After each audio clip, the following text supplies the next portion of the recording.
Imagine sitting down after a long day, finally feeling at peace with your family around you. Then, a simple sound and notification shatters the quiet. At first, you brush it off, but then you notice the tension, the shift in the air. Something is wrong, but you can't quite put your finger on it. What if that tiny moment was the beginning of uncovering the biggest betrayal of your life? In this story, I'll take you through the unexpected twists, the heartbreak, and the ultimate decision to rebuild. Not just my life, but my sense of self. If you've ever felt blindsided by someone you trusted, this story is for you. Let's dive into the moment that changed everything.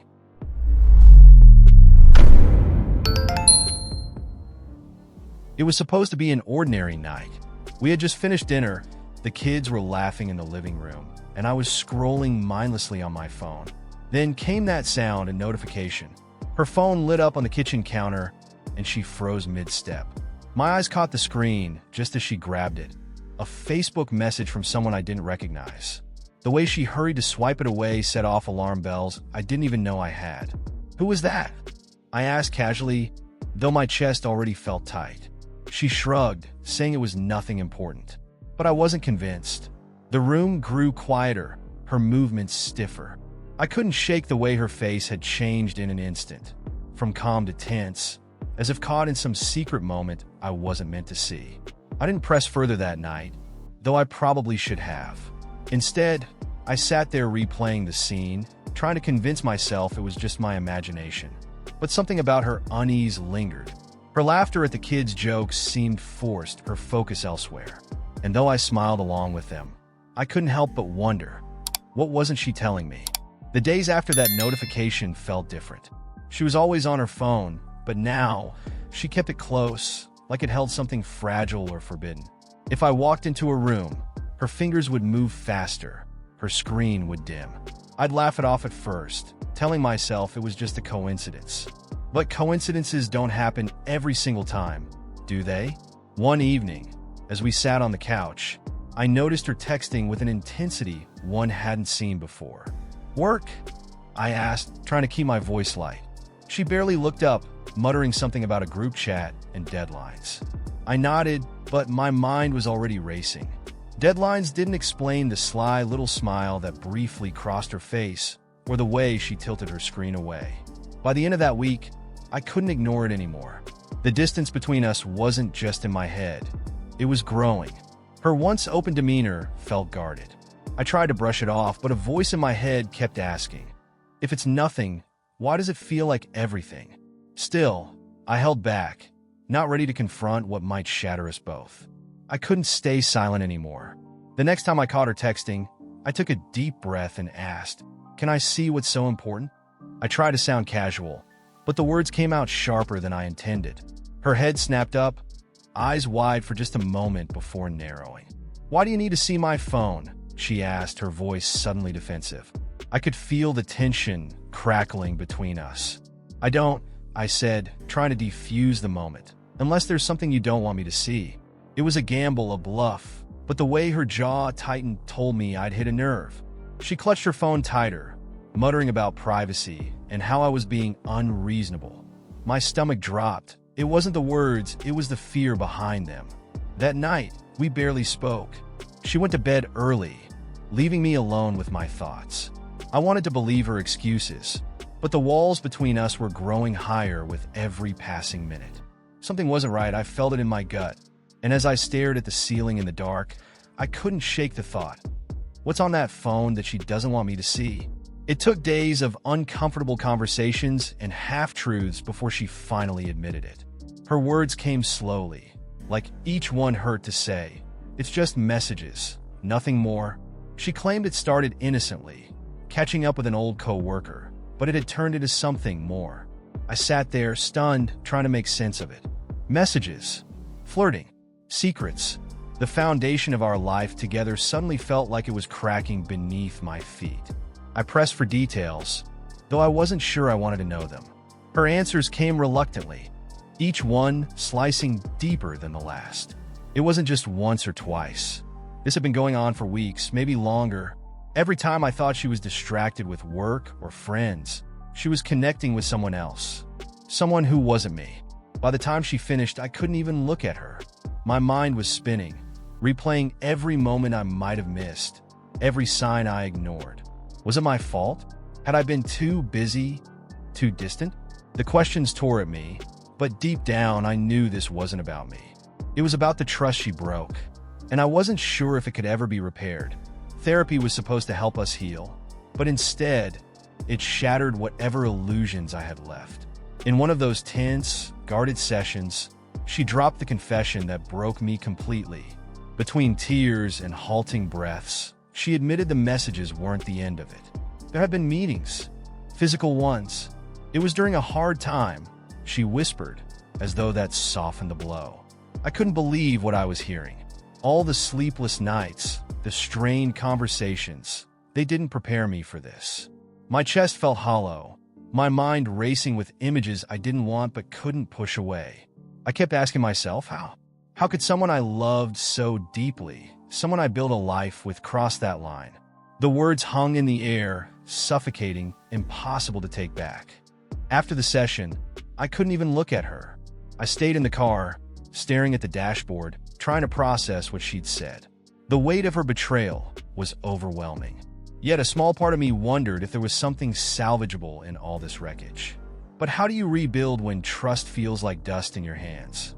The days that followed felt like walking through a fog, every step heavy, every thought tangled in doubt.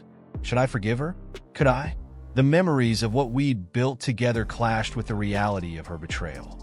I thought about the nights we spent planning our future, the way we laughed with the kids, the moments that made me believe we were unshakable. Now, those memories felt like ghosts, haunting me with what might never be again. I tried therapy on my own, hoping for clarity, but the sessions only stirred more questions. Was forgiveness a strength or a weakness? I wasn't sure if I was clinging to our history or afraid of starting over. The counselor talked about rebuilding trust, but the foundation felt too broken. Every time I thought I'd found an answer, doubt crept back in. At home, the tension was unbearable. She tried to show remorse, to fix what she'd broken, but her efforts felt like band-aids on a deep wound. I wanted to believe her promises, but my heart wasn't ready. Nights were the hardest. Lying in bed, staring at the ceiling, I'd replay every choice that led us here, wondering if I could ever feel whole again. The shift in our household was almost palpable. The once lively and warm home turned cold, filled with silences that spoke louder than words. The kids, too perceptive for their age, began to notice. "Why don't you and Mom talk as much?" my youngest asked one evening, her innocent question cutting through me like a knife. I stumbled for an answer, torn between shielding them and admitting that things weren't the same. Our routines became mechanical, like actors going through motions in a play. Family dinners, once filled with laughter and stories, were now quiet affairs. The kids whispered to each other, casting worried glances between us. I hated what we were becoming, a family divided by an invisible wall. And yet I didn't know how to fix it without lying to myself. I tried to focus on them, to pour my energy into being present. But every time I saw her, every shared space, it was a reminder of what we'd lost. The weight of it all hung over us, and I began to wonder if staying together for their sake was doing more harm than good. How could I teach them about love and trust when ours was crumbling? The word divorce had been floating in my mind for weeks, but saying it out loud felt like crossing a point of no return. When I finally brought it up, her reaction was both desperate and heartbreaking. She begged me to reconsider, to think of the kids, to give her another chance. She even suggested compromises I never thought we'd discuss. Ways to stay together that felt more like a truce than a marriage. Her words made me pause, but they didn't ease the knot in my chest. Each promise she made felt hollow, like a patchwork solution to something far too broken. I could see the guilt in her eyes, the regret. But was regret enough? Every time she pleaded for us to work through it, I wondered if staying would only prolong the pain for both of us. I wrestled with the decision daily, torn between the fear of breaking my family apart and the need to reclaim my sense of self. The kids deserved stability, but was a fractured home really better than a separated one? The more I thought about it, the clearer it became. This wasn't just about us. It was about what kind of example we were setting for them and for ourselves. In the end, I realized there was no way forward without making the hardest choice of my life. I told her we needed to separate, not as a punishment, but because staying in limbo was tearing us apart. Her face crumbled when I said it, and for a moment, I questioned everything. But deep down, I knew this was the right path for me and for the kids. The days that followed were a blur of logistical nightmares, figuring out where I'd live, how we'd share custody, and explaining it all to the kids in a way that didn't break their hearts. Telling them was the hardest part. Their tears and questions hit me like a tidal wave, but I reminded myself this decision was about giving them a healthier environment, even if it hurt now.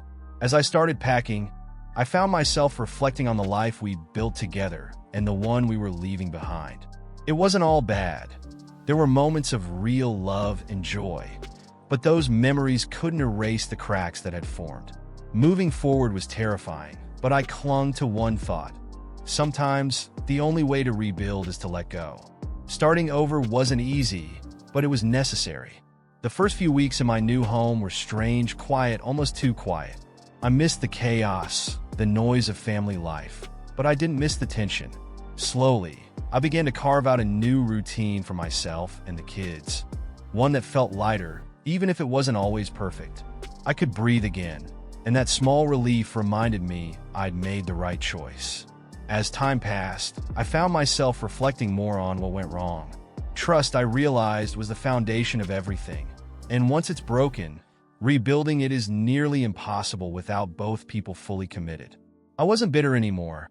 Hurt, yes, but not bitter. In some ways, the separation gave me clarity about who I am and what I need in a relationship. The kids were adjusting too. Their laughter started to return, and the silences between us grew shorter. We talked openly about feelings, about changes, and even about hope. I wasn't naive. I knew there were still challenges ahead. But for the first time in a long time, I felt a sense of possibility. We were creating a new version of family, one built on honesty and, above all, love. Keep watching our stories by clicking on one of the videos that appear on the screen, and don't forget to subscribe to the channel and turn on notifications to be alerted about new videos. See you next time.